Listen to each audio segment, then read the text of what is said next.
नमस्कार दोस्तों, स्वागत है आपका हमारे YouTube चैनल पे।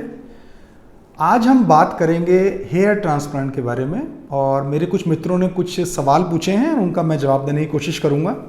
पहला सवाल है कि हेयर ट्रांसप्लांट की सर्जरी में कितना दर्द होता है। तो दोस्तों, मैं आपको बताना चाहता हूं कि आजकल की जो टेक्नोलॉजिकल एडवांसेस हुए हैं उनकी हेल्प से पेन को मिनिमम कर दिया गया है। तो अगर हम पेन को 1 से 10 के स्केल पर रखें तो हेयर ट्रांसप्लांट में पेन लगभग 2 के स्केल का होता है, जिसको भी हम और कम भी कर रहे हैं आजकल। और नीडललेस इंजेक्शन थेरेपी अब आ गई है, जिसमें कि सुई की जगह जो है प्रेशर का इस्तेमाल करके हम जो एनेस्थीसिया की दवाई है उसको हम इंट्राडर्मल लगा देते हैं। उससे जो है इंजेक्शन सुई से लगने वाली जो दर्द है, जो पेन है, वो भी नहीं होती है। अगला जो सवाल हमारे दोस्त ने पूछा है वो ये पूछा है कि सर्जरी में आखिर समय कितना लगता है। तो दोस्त, समय ग्राफ्ट की ज़रूरत के हिसाब से लगता है। 2500 से 3000 के ग्राफ्ट लगाने में लगभग 6 घंटे का समय लगता है, और अगर ज़रूरत ज़्यादा है ग्राफ्ट की तो उसी हिसाब से 2 से 3 घंटे और लग सकते हैं। अमूमन 1 दिन में ये सर्जरी हो जाती है। अगला सवाल पूछा है कि क्या साइड इफ़ेक्ट्स होते हैं हेयर ट्रांसप्लांट सर्जरी के। तो दोस्तों, अगर हेयर ट्रांसप्लांट सर्जरी किसी क्वालिफाइड प्लास्टिक सर्जन या डर्मेटोलॉजिस्ट से कराई जाए तो इस सर्जरी का कोई साइड इफेक्ट नहीं होता है। ये बहुत ही सुरक्षित और सेफ टेक्निक है, जिससे आपके बालों, जो पीछे के बाल हैं, इनको हम आगे जो है ट्रांसफर कर देते हैं। अगला सवाल है कि इसमें चेहरे में सूजन आने की समस्या के बारे में कुछ बताइए।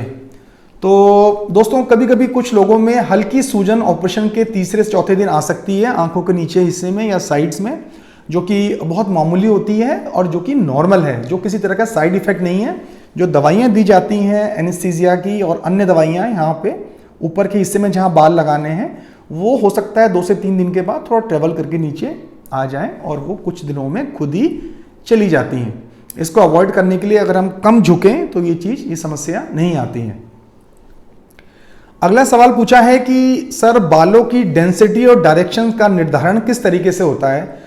तो दोस्त, ये एक क्वालिफाइड प्लास्टिक सर्जन या डर्मेटोलॉजिस्ट और हेयर ट्रांसप्लांट सर्जन डिसाइड करते हैं कि बालों की डेंसिटी कितनी रखनी है और डायरेक्शन किधर होनी है। डेंसिटी इस पर डिपेंड करती है कि आपकी डोनर साइट में कितनी बालों की अवेलेबिलिटी है, यानी आपका जहाँ से हमने बाल लेने हैं वहाँ कितने बाल हैं। अगर वहाँ आपके अच्छे बाल हैं तो डेफिनेटली आगे आपको बहुत अच्छी डेंसिटी मिल जाती है, लेकिन कई बार पीछे ही बहुत कम डोनर होता है तो हम उतनी अच्छी डेंसिटी आगे नहीं दे पाते हैं। दूसरा है डायरेक्शन। यस, डायरेक्शन बहुत इंपॉर्टेंट होती है, क्योंकि हमारे सिर में हर जगह के जो बाल हैं वो अलग अलग डायरेक्शन में होते हैं। तो ये डिसाइड होता है कि जब हम स्लिट्स बना रहे होते हैं, जब हम स्लिट बना के डिसाइड करते हैं कि कौन सा स्लिट जो है वो किस डायरेक्शन में बनेगा, तो बाल फिर उसी डायरेक्शन में आगे जाता है। तो ये कोई भी क्वालिफाइड जो एक हेयर ट्रांसप्लांट सर्जन है, ये काम को बखूबी अच्छे से करते हैं।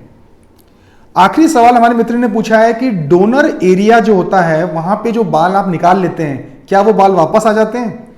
तो दोस्तों, वो बाल जो हमने वहां से निकाल लिए हैं वो बाल कभी भी वहां पे वापस नहीं आते हैं। इसीलिए वो बाल इस तरीके से निकाले जाते हैं कि वहां पे किसी भी तरह का बालों की कमी का एहसास ना हो, महसूस ना हो, क्योंकि वो बाल जड़ समेत निकाल लिया गया है, वहां पे अब वो बाल नहीं आएगा। तो उसके आजू बाजू आसपास के हिस्से के बाल रखे जाते हैं। इसीलिए डेंसिटी पहले देखी जाती है बालों की कितनी है निकालने से पहले, और उसी हिसाब से फिर हम ग्राफ्टों का निर्धारण करते हैं कि कितना हमें ग्राफ्ट सेफली मिल जाएंगे।